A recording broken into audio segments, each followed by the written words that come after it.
Salut à tous, bienvenue à la maison pour ce nouveau petit tutoriel. Aujourd'hui, changement de plaquette de frein avant. Vous allez voir, rien de vraiment bien sorcier. Il suffit de prendre le temps, de l'ordre, de la méthode, sans haine et sans colère, et ça se passe super bien. Je vous retrouve tout de suite et on regarde ça.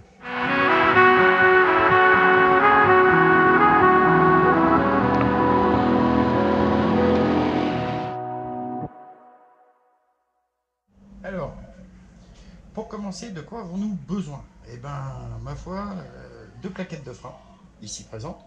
Moi, personnellement, j'ai pris la marque SBS parce que c'est celle qui m'a été proposée chez mon concessionnaire.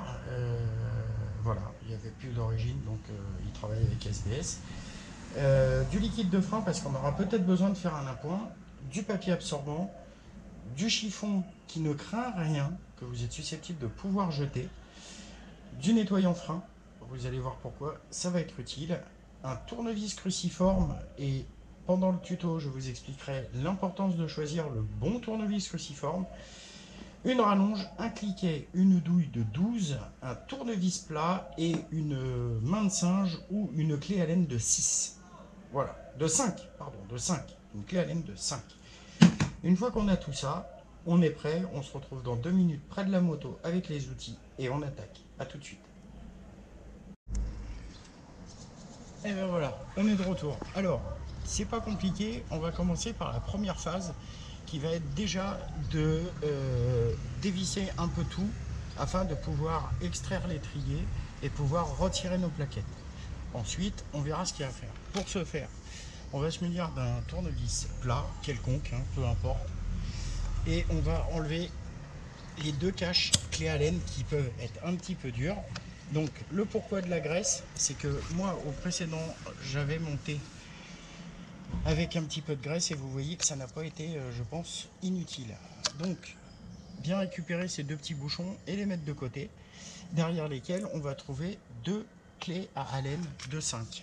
Donc vous prenez votre clé Allen de 5, jusqu'à là rien de sorcier, hop, vous les dégrippez, c'est tout. Voilà, et une fois que c'est fait, vous les desserrez pas totalement. C'est juste pour pouvoir travailler plus au calme après. Jusqu'à là, rien de compliqué.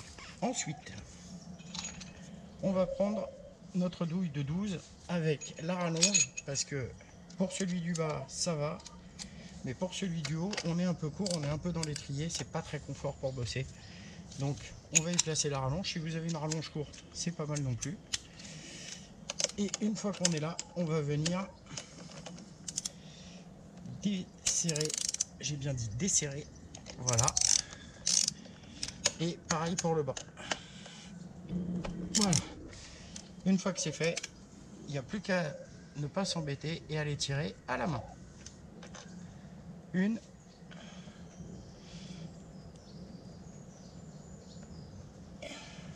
et deux. On les met bien évidemment de côté. Mes deux vis, comme vous pouvez le voir, ont été montées avec un peu de graisse rose précédemment. Ça ne bouge pas et ça permet d'avoir un dévissage aisé. Ensuite, on va basculer l'étrier un peu vers l'arrière. Il va venir, voilà, hop, le voilà. Et ensuite, voilà nos plaquettes. Donc on peut voir que ma plaquette intérieure est bien bouffée et ma plaquette extérieure est, on va dire, bof, bof, bof. Il n'y a rien d'excitant. Ensuite, avec ma clé Allen de 5, je vais venir dévisser les deux vis que j'avais précédemment desserrées. Donc là, je vais les enlever. C'est les maintiens de plaquettes.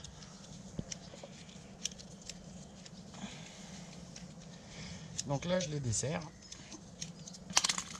Hop, si je perds ma clé, ça ne va pas le faire. Voilà. Et voilà.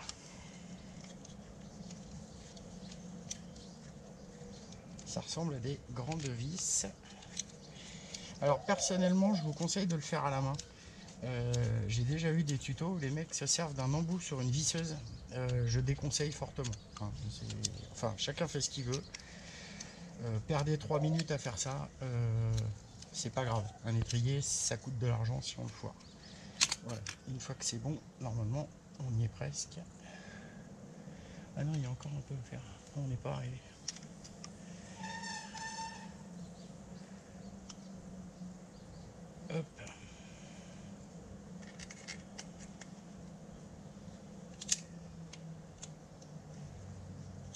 ça y est, elles sont finies de desserrer. Après, il faut juste les tirer. Donc pour aller les tirer, on peut... Je vais essayer à la main, je vais voir ce que ça donne. Si ça marche, vous ferez pareil que moi. Ouais, vous les attrapez avec pour pas glisser, par le filetage, et vous les ramenez vers l'arrière. Voilà, en tournant un peu, ça sort tout seul. Toujours pareil, ce sont des vis qu'on va nettoyer et remettre avec de la graisse. Hein, on va s'épargner les ennuis de démontage pour les prochaines fois. Lui, on va peut-être leur mettre un petit coup de dévissage. Voilà. Donc, vous voyez, vous tenez et en tournant, vous bloquez avec votre doigt et vous tirez un peu vers l'arrière et ça vient. Après, ça vous donne plus de prise pour la retirer. Voilà, ma deuxième vis est partie. Les vis sont identiques, que ce soit le haut et le bas. Comme vous pouvez le voir, elles sont identiques. Donc il n'y a pas de référencement de place entre le haut et le bas. Et une fois que c'est fait, vous avez votre plaquette extérieure, qui est la plaquette dite de Mickey, avec les deux petites oreilles. Et vous avez la plaquette intérieure, avec l'encoche du haut. Donc vous voyez quand même mes plaquettes, il était quand même grand temps de les faire. Je suis bien content de les avoir faites. Une fois que ça c'est fait, on va repasser là-haut. Parce que maintenant il va y avoir l'opération de repousser les pistons. Mais avant de repousser les pistons, on va nettoyer les pistons. Sinon, en les rentrant, on va rentrer de la merde. Vous voyez, les pistons sont sales.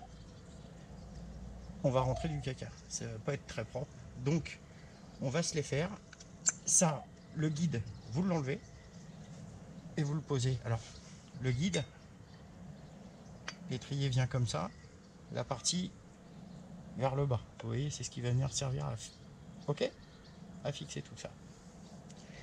Donc ça, une fois que c'est fait, vous le retirez, vous le posez dans le sens qui vous facilite le remontage. Voilà avec quoi on est. Et ensuite, c'est là qu'intervient le sopalin. Et ça, c'est l'opération à faire impérativement avant de remonter, avant de repousser les pistons. Sinon, je vous dis, vous remettez de la merde dans les joints et après les pistons fuient et c'est le bordel. Donc, vous voyez, déjà, moi, les miens, ils sont un peu crapoteaux. Vous voyez, il y a des petites excroissances. Donc, essayez d'enlever un maximum de merdouille. Un piston propre est un piston qui freine. Essayez d'enlever un maximum de merdouille dessus. Un piston propre est un piston qui freine bien. Je vais essayer d'être un maximum dans le champ, que vous voyez bien ce que je fais. Ça lui fait pas de mal de passer un petit coup de propre. Voilà. Il y a un petit peu d'oxydation, mais des fois c'est normal. Enfin c'est normal, non c'est pas spécialement normal, mais des freins c'est comme tout. Une partie qui est fortement sollicitée sur la moto, donc qui s'use, donc qui se salit. Alors des fois il y en a qui utilisent de la laine d'acier pour enlever ce genre d'aspérité. Moi j'avoue que je l'ai jamais fait. Voilà. On essaye d'en enlever un maximum. Alors, je vais passer un coup dedans. Voilà. Donc l'avantage du nettoyage fin, c'est que c'est hyper solvant, excusez-moi. Et ça s'évapore très vite. Donc il n'y a pas de risque d'avoir d'amalgame de produits. Et en même temps, ça coûte pas plus cher. On passe un petit coup là et vous enlevez un peu le ferro d'eau. Un étrier propre, ça fait plaisir. Voilà. Hop. Un petit coup comme ça. Voilà. Hop. Donc on se retrouve avec une pièce un petit peu plus propre qu'auparavant. Et là maintenant on va repasser la roue 2 secondes pour voir une manœuvre qui est entre guillemets importante et où il va falloir être ultra attentif à ce qu'on va faire. Je vais vous montrer, on y va, à tout de suite. Voilà, on se retrouve maintenant au niveau du bocal de remplissage du liquide de frein. Et c'est ici où il va falloir être particulièrement prudent. Vous prenez un chiffon, vous mettez en double épaisseur en dessous, mais vraiment en dessous très épais, histoire de vraiment éponger s'il y a un problème. Et vous allez entourer le bas de votre poignet comme ceci. Donc vous allez faire ça, ok, de façon à faire une sorte de pont, enfin de pont, de cuvette. Piquer une pince à linge à madame et dire rien, je le sais. Et là, idem ici. Voilà, on essaye un maximum. Je rappelle que le liquide de frein est extrêmement corrosif et vous allez comprendre pourquoi il est indispensable de faire ce genre de choses. On essaye de trouver une position du guidon qui nous met à peu près le bocal droit. Et là, tout à l'heure, je vous parlais de l'importance du tournevis cruciforme. L'importance du tournevis cruciforme est de trouver un cruci qui prend absolument nickel la tête de vis. Pour la simple et bonne raison que ces petites vis sont très fragiles. Si vous les foirez, c'est pas grave, ça vaut 1,20 € ou 1,30 € pièce chez Honda. Donc c'est cher, mais c'est pas dramatique. C'est surtout pour les virer où c'est hyper emmerdant parce que péter le bocal, c'est encore plus cher. Donc, bien en appui pour pas faire d'andouillerie. Et hop, vous l'avez senti, elle vient. Juste vous la desserrez, histoire de bien avoir le temps et d'être bien en face de l'autre pour la prendre. Donc pareil, bien le tournevis bien droit et crac, un petit coup sec et vous l'avez. Donc là c'est bon. Donc là on va pouvoir dévisser aisément nos deux vis. Hop.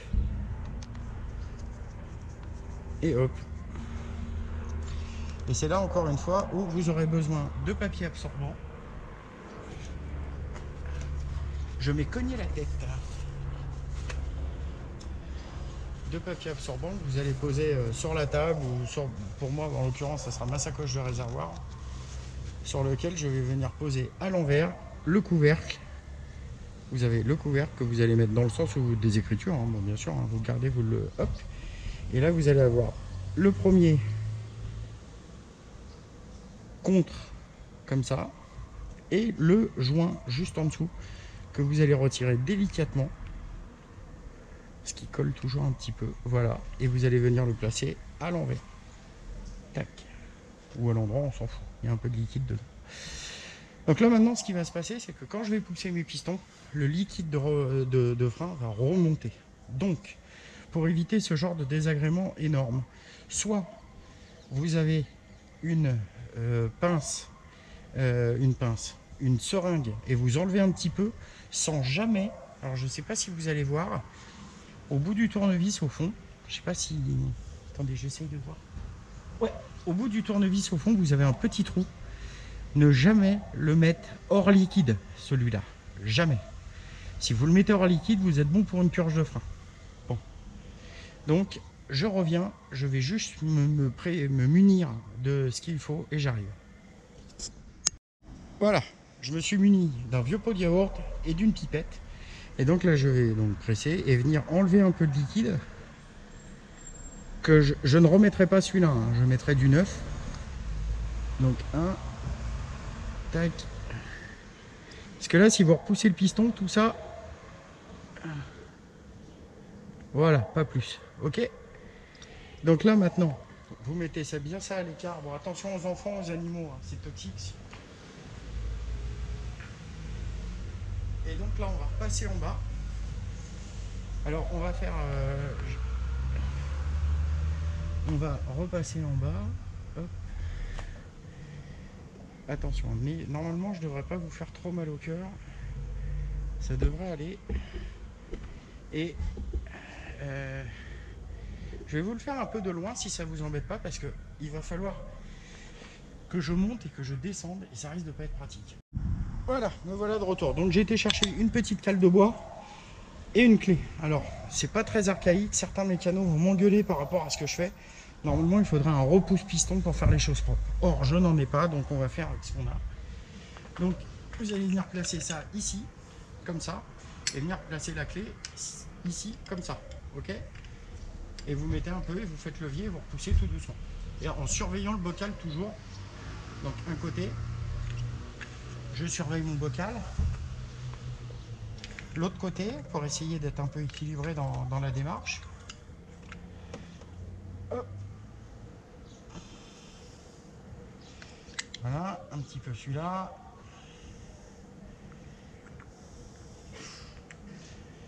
Et on continue comme ça l'opération jusqu'à temps que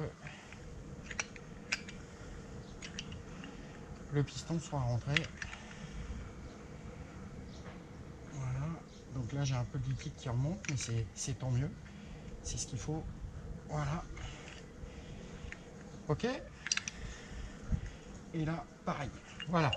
Donc là vous voyez mes pistons sont convenablement rentrés, je ne sais pas si vous arrivez à bien voir. Et donc maintenant on va pouvoir procéder à l'opération dans l'autre sens. Et voilà. Afin de sécuriser mon bocal, avant de faire la mise à niveau du liquide de frein, je vais refermer mon bocal afin de bouger ma fourche et ma roue tranquillement. Si des fois j'étais amené à faire un mouvement brusque, je prends tout le liquide sur le coin du bec et c'est pas ultra confort. Donc je remets mon joint, le noir d'abord, donc doucement parce que s'il y a un petit peu de liquide en dessous, ça peut éventuellement faire splotch et c'est pas marrant. Voilà. Le joint blanc dessus, comme ceci, et ensuite le capot et les deux petites vis. Les deux petites vis que je vais pas venir serrer comme une brutasse tout de suite, ni jamais d'ailleurs. Voilà, vous les mettez à l'approche tranquillement, l'autre d'abord après, histoire de faire un appui homogène. Et là un petit quart, et voilà, vous les mettez en butée. Voilà, c'est tout, ok. Et bien écoutez, je remets le pied de caméra en position basse comme nous étions tout à l'heure. Voilà, allez, c'est reparti. Donc à présent, un petit coup de nettoyant frein, histoire de nettoyer le sabot guide, j'ai envie de dire, d'étrier. Donc ici, on va bien nettoyer les tétières, histoire de leur remettre un petit coup de gras propre. Parce que mine de rien, c'est là-dessus que coulisse l'étrier, donc il faut que ça soit propre. Voilà, donc pas besoin d'en mettre 25 kilotonnes. Juste une petite charpette. Voilà, et voilà. Voilà. C'est tout. Alors c'est comme la bouffe, hein, faut pas avoir peur de mettre les mains dedans, sinon ça marche pas bien. Voilà, donc nous revoilà après un petit changement de batterie, un petit problème. Ensuite, donc nous allons remettre notre support d'étrier en place. Pour ce faire, ici, faites attention à ne pas écraser les collerettes de joint, hein, que ça soit bien comme ça. Et vous le poussez en butée. Voilà, vous avez un petit effet ressort là, comme ceci. Voilà, c'est bon, c'est normal. Ensuite, nous allons venir placer notre plaquette à oreille, ici, au fond, parce que c'est elle qui vient dans le renfoncement. Voilà, ok, comme ceci. Et l'autre, elle va venir, comme je vous ai dit tout à l'heure, l'oreillette en haut et dans son logement au fond. Donc vous vous accordez bien qu'elle soit... Voilà, une fois que c'est bien rentré, ça ressemble à ça. Je vais prendre ensuite mes vis. J'ai placé un tout petit peu de gras à l'entrée de mes filetages, histoire d'emmener du gras au fond. Et en poussant mes plaquettes avec le doigt, je vais venir placer mes guides. Alors, c'est pas très aisé, je dois bien être franc avec vous, mais on y arrive avec un peu de patience, parce que vous avez un ressort au fond de l'étrier qui fait que, alors quand c'est comme ça, vous enlevez la première plaquette, vous placez la première comme il se doit, avec la seconde vis comme ça, elle est tenue, ok. Je sais pas si vous voyez au fond de l'étrier, au niveau de mon pouce là, poussez un petit peu sur le ressort et elle passe. Et là maintenant vous venez placer votre deuxième plaquette bien dans le rond là, et ici comme ça bien au fond, appuyez sur les ressorts parce que vous avez des ressorts au fond de l'étrier et vous poussez vos deux vis. Vos plaquettes sont en place. Ok. Ensuite vous allez les approcher un petit peu, les vis, histoire qu'elles ne se barrent pas et que vous soyez à l'aise pour venir placer votre étrier. On les serre pas à fond, ça sert à rien. Ok. Une fois que c'est fait, vous allez prendre la première plaquette et l'écarter un peu, voilà, de façon à laisser l'espace du disque passer. Et vous allez rentrer soit par le bas, soit par le haut, à votre convenance, de façon à venir rentrer le disque dedans. Voilà, votre étrier est en place. Et maintenant, il n'y a plus qu'à placer les deux vis qu'on avait préalablement enlevées avec un petit coup de chiffon dessus histoire d'enlever le vieux gras. Voilà, idem sur l'autre.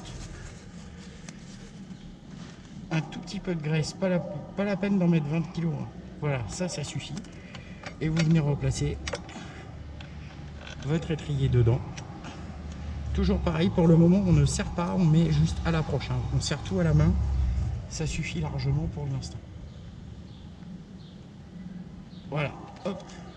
Et là, idem, je vais venir placer. Merde, je vous bouge la caméra. Le portefeuille. Voilà. Ok. Voilà, vous avez changé les plaquettes sur un étrier. À présent, il ne vous reste plus qu'à méticuleusement rapprocher. Pardon, c'est pas pratique. Voilà. Voilà, donc là je le mets, je force pas. Ok. Idem sur celle-là. Pour l'instant, les serrages on verra après. On fait que des approches. Pour l'instant, on l'approche à fond. Et je refais tomber ma clé. Oh, le mécano en mousse, je te jure.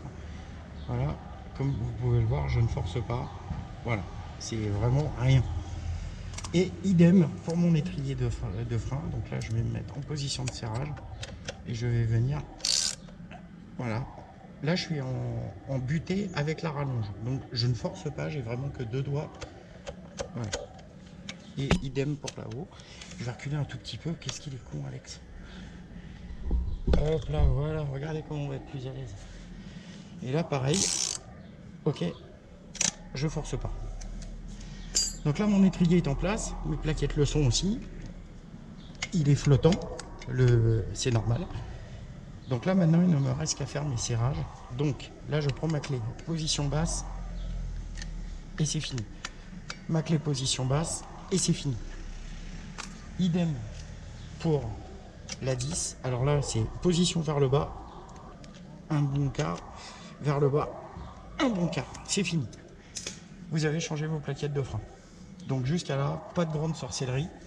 On récupère nos deux petites vis qui nous servent à cacher, à protéger de l'oxydation.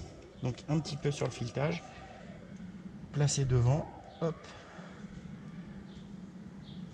Idem avec l'autre. Un petit peu là-dessus. Hop. Comme je dis, hein, pas besoin d'en mettre 3 tonnes. Placé en face avec le doigt, c'est pas très pratique, hein, ça. J'avoue que c'est... Voilà. Hop. Je vais y arriver. Ouais. Et ensuite, avec le tournevis, on vient. Idem. Toujours pareil, embuté. Bien prendre la vis pour pas la foirer, parce que alors là, ça serait emmerdant. Un petit quart. Quoi, une pichenette un peu forte. Vous voyez ce que je veux dire? Pichenette un peu forte. Tac, voilà, c'est fini. Ensuite, un petit coup de chiffon avec du dégraissant frein, histoire de faire un étrier propre. Parce que sinon, on voit que c'est dégueulasse et c'est très désagréable. Voilà. Après, vous demandez à quelqu'un qui vienne vous aider et vous prenez du chiffon, vous en mettez une bonne dose et vous pincez votre disque avec. Excusez-moi pour le coup dans la caméra. Et vous venez passer un coup sur votre disque et vous faites tout le tour, bien sûr, en faisant tourner la roue. Mais là, je vais pas y arriver. Vous faites tout le tour, ok? Une fois que c'est fait, et bien bravo, vous avez changé vos plaquettes de frein. Alors après, la recommandation, et là je vous demande d'être extrêmement attentif à ce que je vais vous dire. Je ne suis pas mécano, je vous donne les indications de ce que je fais moi. En aucun cas, je vous invite à prendre la route avant un essai préalable de vos freins. Donc, un essai préalable des freins, ça ne veut pas dire rouler et piler comme un âne. Avec des plaquettes, ça se rôde, c'est comme tout.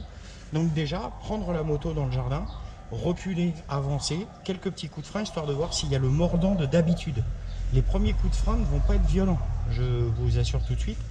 ça va pas être monstrueux. De toute façon, quoi qu'il en soit, histoire de valider mes propos, je vais me relever, je remets la caméra et je vous montre. Voilà, donc une fois que c'est fait, ben, j'ai enlevé mes chiffons ici, hein, on n'en a plus besoin. Je vais mettre ça par terre, je vais retirer mon téléphone que j'ai mis ici qui me sert de retour, histoire de voir ce que je fais et que ça soit pas ridicule. Et donc là, je vais passer derrière la moto, histoire de voir ce que je fais. Donc, bien évidemment, vous le débéquillez et la poignée de frein est toujours spongieuse au début, elle est dans le vide. C'est le temps de ramener de la pression dans le circuit de frein. C'est pour cela que si vous prenez votre moto tout de suite après et que vous partez, les 3 premiers coups de frein, il n'y a rien. Là, la poignée est redevenue dure.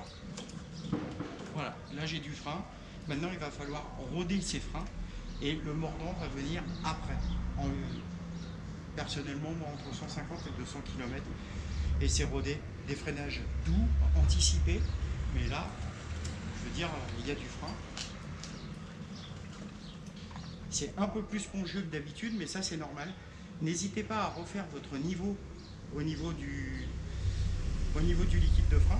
Donc pour ce faire, eh ben, c'est comme on a vu tout à l'heure, bien protéger le réservoir avec des chiffons, ouvrir délicatement le bocal comme je vous l'ai indiqué et faire votre niveau afin que votre vitre témoin soit quasiment totalement immergée de liquide. Voilà, la fenêtre complètement remplie de liquide. C'est tout. J'espère que ce petit tuto vous a plu et surtout qu'il vous sera utile, parce que s'il vous est utile, c'est un peu le but recherché. Je vous dis à très bientôt, bonne mécanique. Si vous avez des questions, n'hésitez pas, j'essaierai d'y répondre du mieux que je peux. Je fais un petit cœur à mes filles, je vous dis à très bientôt. Si vous avez aimé la vidéo, n'hésitez pas à la partager, la liker. Et puis on se revoit très bientôt. Je vous dis à bientôt. Salut.